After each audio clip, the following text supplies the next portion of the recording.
Okay, as they want. Go ahead. Vanakkam. Let's start the session with the national anthem. Okay.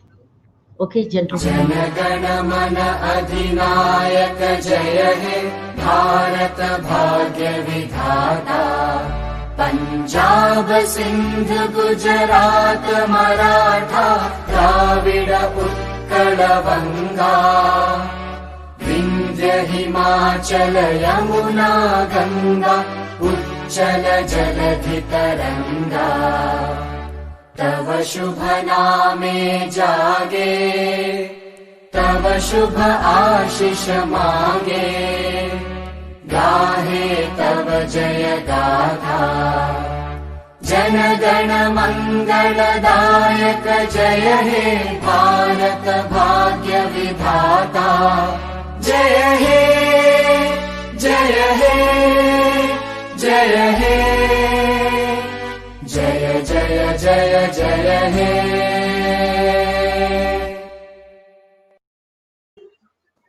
So Asha was missing all the national anthems. You got them back. Were you? And Every day? When we put the national anthem, it gives a kind of. No, every day Rajdev asked, Yes. what were you doing? You got them back. You got them back by virtual now. Okay, carry on. Yes, ma'am. Namaste and pranams to one and all. It's indeed a great honor to have you today with us, ma'am. We are really excited to converse with you. Now, let's watch Madam's life journey through a video visual.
Excellent update.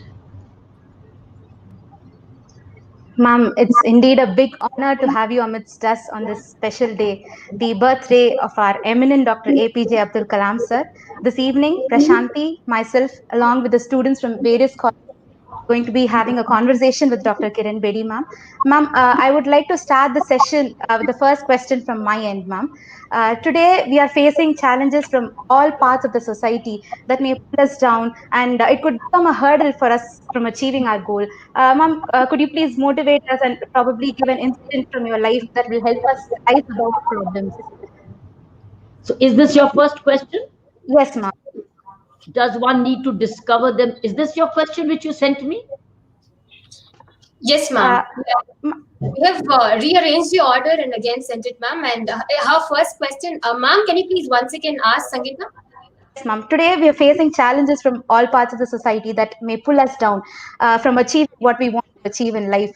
Could you please narrate an incident from your life that could motivate us to rise above our problems? Oh, it's been a lifetime. It's been a lifetime of daily rising above. Because when did who told us life is flat? Yes, ma'am. Life is not flat. Life is not linear. It has its hills, it has its own valleys, it has its own peaks.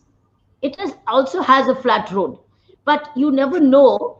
On the contrary, if it's going too flat, better be careful. When is the valley coming or the peak coming? Did anybody know about COVID? One did not know. So my life has been full of these valleys, these peaks, these flat highways and roads. And I think the message should be very clearly that do not take anything for granted. Yes. And that is why I've written it all in my book called I Dare. And I Dare is from one chapter to the other, which talks about one challenge to the other. So I think one should get out of this feeling that there's one challenge, and one challenge which you remember. You only remember what was just done recently. You cannot go back, but that's why you write a book and you document it. But yes, there are some memories which turn out to be very bitter, and some of them are very memorable. That's why there's a documentation. But if I narrate you one incident, then I probably exclude many others. Even if it goes as recent as Lieutenant Governor Puducherry, every day is a new decision making. Even today, there's a newspaper report by an honorable minister here who's making false allegations. What do you do? So I remember now only today, let's say, yes, he made false allegations. So question now is you decide, how do you counter it? Or do you just read it? Or do you have something to do with it? And how much time do you want to pay attention to it? These are all choices you make on a daily basis. There's no one recipe. It's your response to a challenge which is not very palatable to you. But then you let it go or you deal with it. I may decide, if my instinct tells me to counter it, I will. But this is one lie which he is writing, which has been countered many times earlier. But he's only repeating it to probably come for whatever reason in the media. So what do I remind you of? Do I remind you of my prison days? Do I remind you of my police days? Do I remind you of my the police headquarters days? There are many. So what all I'm saying is, I would briefly tell you that life is a string of valleys and peaks and flat roads and ditches and pits. So just take it as it comes and deal with it with reasonable sense of balance. That to me has to be. On the contrary, what should be remembered is what balance, how did you deal with the peak? How did you deal with the valley? How do you deal with the ditch? And that you're proud of it. Like today, it happened in the morning, I read it, I turned the page and moved on to other news because I felt it did not need any more attention. So this is what I can right now think of something for you, what I read and happened this morning. Great, ma'am. To deal with the valleys and peaks and the roads, great insight, ma'am. Thank you. We will cherish it and we will take it forward in our. We now have Ms. Ritu from Rajalakshmi Group of Institutions to ask her question. Ritu? Namaste, ma'am. Before I ask my question, I would just like to say I'm really honored and humbled to meet a mega icon like yourself. And by extension, I would like to thank the Albe Academy for enabling this exchange. So my question to you, ma'am, is we always have the power to choose how to deal with situations. You could either respond to it or you could react to it. Now, my question is, how can one keep their emotions in check while preparing to say yes to one thing and no to the other thing?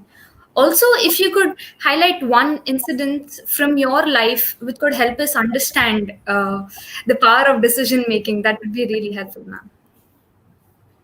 Look, you are an academy of life skills. And here are the core life skills which every age group of yours need to focus on. And your answers lie in your understanding and training your life skills.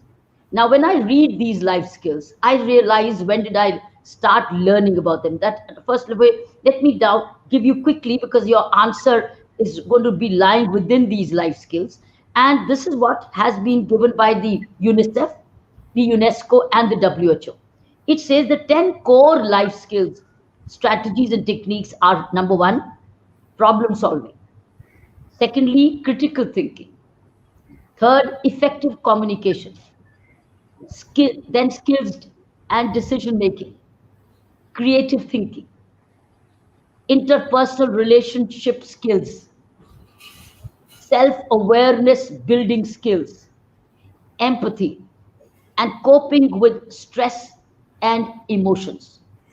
And it also says that behavior will not change. Skills, life skills, in short, it says life skills empower young people to take positive action to protect themselves and promote health and positive social relationships. And it also says that by reading a book, attitudes will not change. It is by experiencing life that you impact it. That is why such like programs put you into decision making workshop. They put you into intercommunication workshop. They put you into networking workshops to role model, to understand and give you exactly examples. So I think that is your answer lies in development of all these, and that's why institutions like Albe, etc., play a role. Where, how do you do critical thinking? How do you learn decision making? How do you learn interpersonal skills? But I want to tell you how I trained some of these skills to my people in the prisons, because all of them had come after a failure in some skills or the other, right? And you can imagine, why did they come to the prison? Why didn't others come? For the reason that something went wrong in any one of these seven. The decision making went wrong, right? Their thinking went wrong somewhere. Then their empathy went wrong. Their coping skills with stress went wrong. Obviously, had they had these, they wouldn't have landed in Tihar. So what did we do? We started to go into the solution. And the solution was the mind. We realized, we obviously know, everything begins from the mind. I'm speaking as my mind is dictating me. I'm traveling as my mind is directing. It's the thought.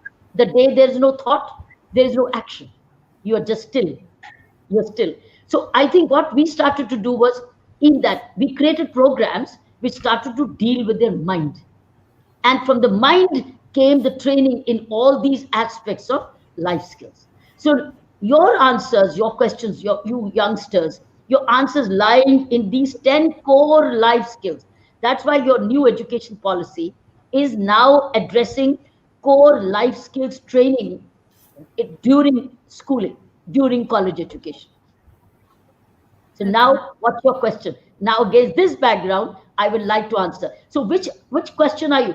I've given you an example, how I dealt with, let's say, managing 10,000 prisoners with 10,000 aberrations and crimes committed. How did I deal with them in one shot? By working on these 10 core skills. Somebody had a communication problem. Somebody had an empathy problem, right? Somebody had a behavioral issues problem. So that's why they went wrong, and they were emotional and they killed, or they were greedy, or they were tempted. So they had behavioral aberrations that landed them into trouble. So the only answer is to deal with these 10 core skills, which I've mentioned to you, is holistically, because anywhere, wherever one goes a little wrong in this, has stress and problem. But dealing with these 10, I think, come to the further questions, what therapy I gave them to deal with these 10 core skills, which was like making them ready to be released so that they don't come back. I think a subsequent questions may reveal. Let me go to the next question. Okay. Thank you, ma'am. Thank you so much for your answer. Thank you, Ritu. Ma'am, we now have Ms. Prashanti, who's eagerly waiting to ask the next question. Yeah, thank you, ma'am. So, ma'am, my question will be, Tihar jail to Tihar ashram, any unforgettable incident which touched your heart in the 2 years of journey? And what is your advice to youngsters to transform and inspire others? Well, there's one certainly unforgettable incident which has never happened in my life, had happened before and after. And I do remember this very clearly. When I decided to make the prison into a new no smoking zone, I decided to declare the prison of 10,000 prisoners into no smoking zone. Means no smoking allowed, because every second prisoner was smoking. And because of the smoking, there was a passive smoking happening. And tuberculosis was rampant in the prison. So most of my medical bill went into treatment of tuberculosis. And since they were locked up in barracks, it was very infectious because they could not get out of the barrack at night because of their locked up. Their barrack was opened only in the morning with the head count that nobody run away. They had spitted inside. It was dirty inside. There was film inside. It was stinking inside.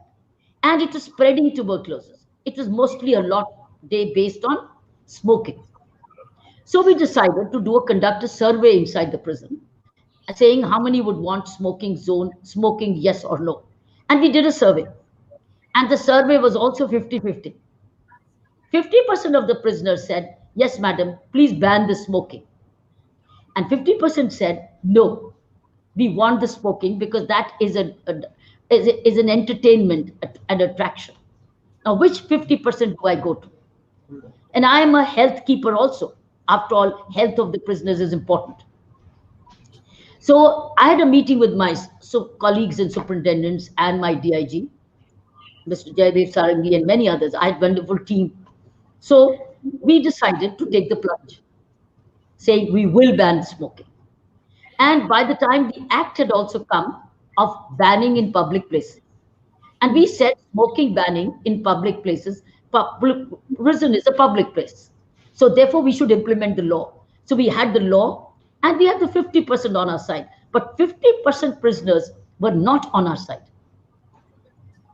So when we declared the prisons as no smoking zone, one prison of convicts rose in rebellion against it.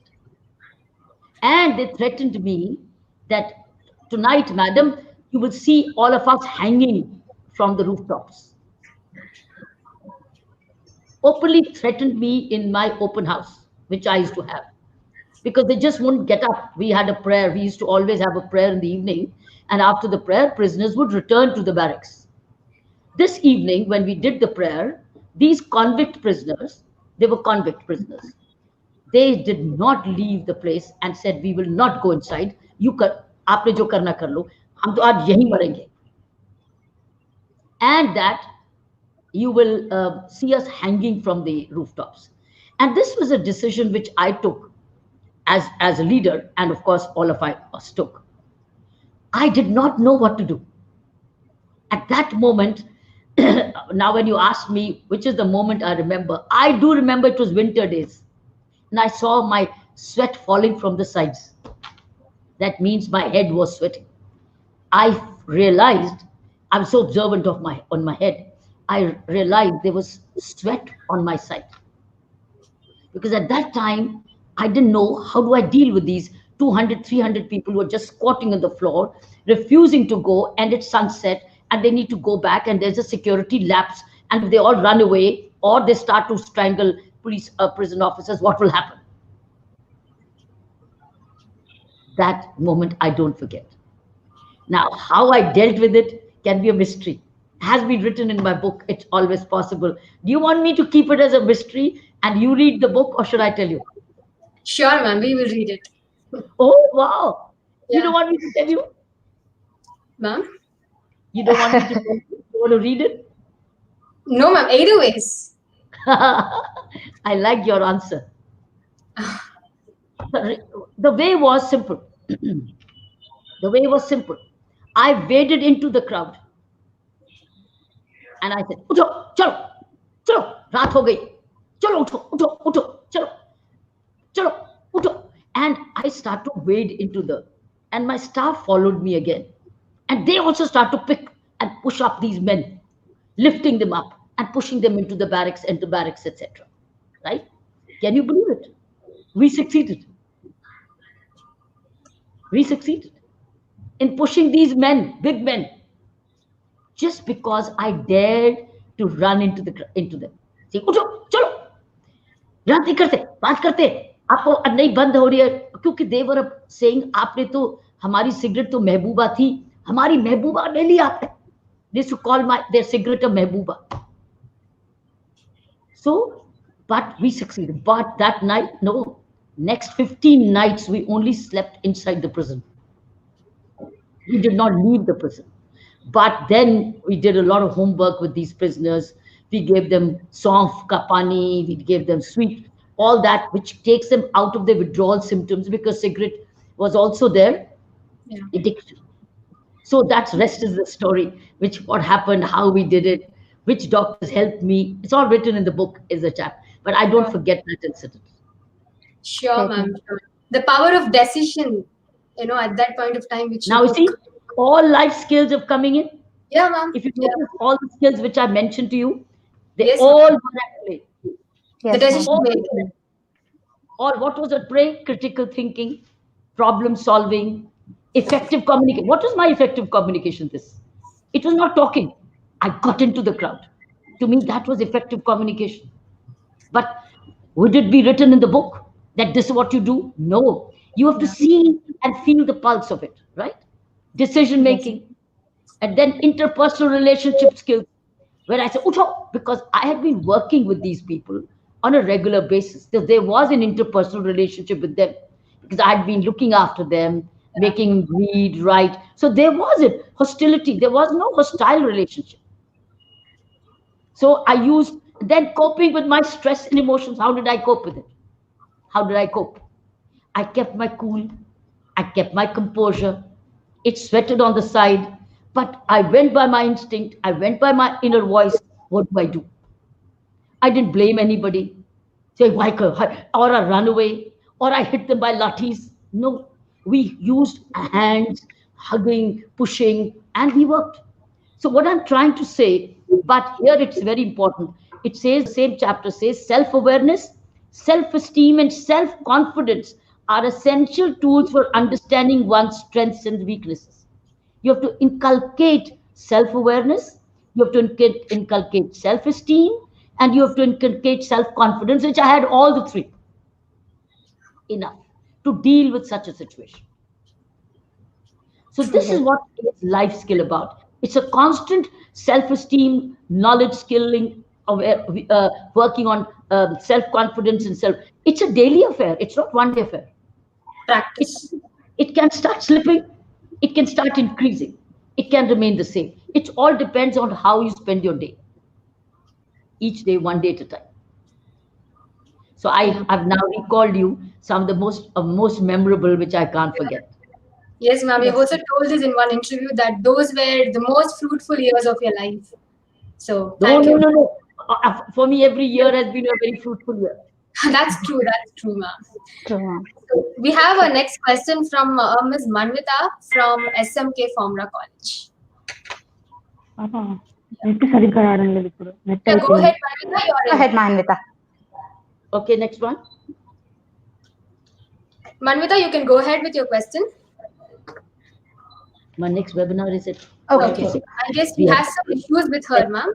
So can I ask a question on her behalf? Yeah, please do. Yeah, ma'am. Time management is life management. How can we master this skill? And what is the secret of your time management? Very simple. I'll give you an example. The day you start treating time as a bank account, would you waste money? No, not at all. The best part is that you get every day 24 rupees, or you get 24,000 rupees, or you get 2,400 rupees note. Would you burn them or invest them? If you had money in hand. Invest them. Invest them. So is time. It's how you use it. Time is a bank account. Correct, ma'am. But in the bank account, just as bank account becomes a fixed deposit and it gives you interest, time well spent is also gives you interest. If you've read, correct. If you've acted, if you lived well, you've left a good mood, you've left some skill in you, you're happy, you made friends, right? You've read, yes. You've written, you've done something good. It's an investment for the next day. But why? Because it built your self-confidence. It's built your self-esteem. Isn't it? So the day moment you start thinking and treating time as a bank account. Just as you wouldn't burn money, why would you waste time? You'll only invest it. So life is also how you've invested. I am today the way I spent my yesterday. And then, interestingly, this too is a fixed deposit of your skills, a fixed deposit of your attitudes, fixed deposit of your deeds. You've done good deeds, you are respected, loved, right? All that.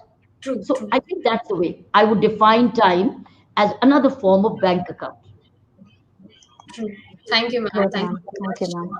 And hope, Manvita, your question is answered. The next question is from Rukmini. Namaskaram, ma'am. And first of all, I would like to wish everyone here happy birth anniversary of the Missile Man of India, and happy World Student Day to everyone here.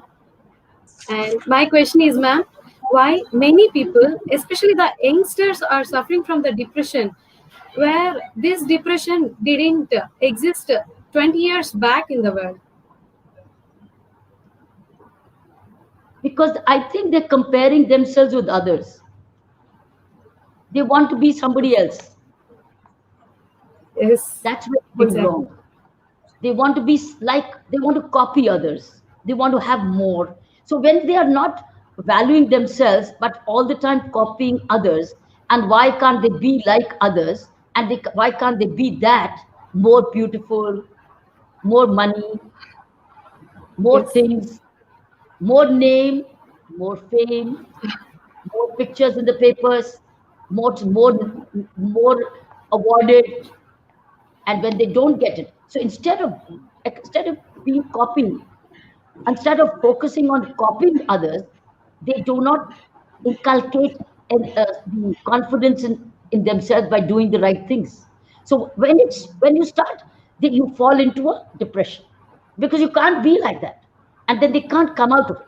With the result, they can't come out of it, and they don't seek help, and then they take to intoxicants, or they take to other bad habits to temporarily forget what they're suffering from, and that further takes them into depression. So it is when you don't be who you are, but you want to be who somebody else is. That's what causes depression. Yes, ma'am. Wonderful. Thank you, ma'am. Yes, ma'am. Thank you so much, ma'am. Thanks for your advice, ma'am. So the next question is from Devika from SS Shasan Jain College. Go ahead, Devika. Yes, Devika, go ahead. Yeah, good day, ma'am. A very happy day to you. Okay. Yeah. Ma'am, my question is, how can the youth fulfill the Develop India 2020 vision of Dr. APJ Abdul Kalam in the post-COVID era, keeping in view the uncertainty in the future? Look, any nation to be a developed nation, the most important thing is it's a healthy nation. A sick nation cannot be a developed nation. And what does youth have? If you do SWOT analysis concerning the youth, what is its strength? It's its energy. The age on its side. It's not old, it's young. It's got the energy. Young in body. Now, whether it's fresh in mind is the real health of a body. But the fresh in mind, but old body cannot run or cannot work as much as possible is actually not a developed nation. It is an aging nation despite being young. Yes. So I think the best contribution youth can do is build on the physical energy it has and use it in the right way. Yes. Use its time the right way, educate itself, Yes. learn, improve in its attitudes, go back to learn all these skills, life skills. Learn the life skills I've already mentioned.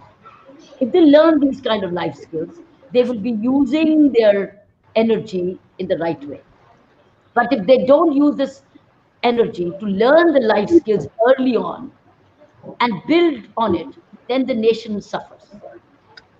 And remember, it's not anybody else first, it's you first. Everybody, me first. As young man or woman, me first. Which means, what is before me? Before me is college. Before me is school. Before me is the playground. Before me is the work. Before me is the family. Before me are the friends. Before me is the nation. Before me is my society. Yes, ma'am. If I play my responsible roles in all these roles, I am an asset to the nation. But if I don't like studying, or if I'm rude to my parents, or I've not understood my responsibilities, then I'm a waste and I'm a liability. So every youth in India today is either an asset or a liability.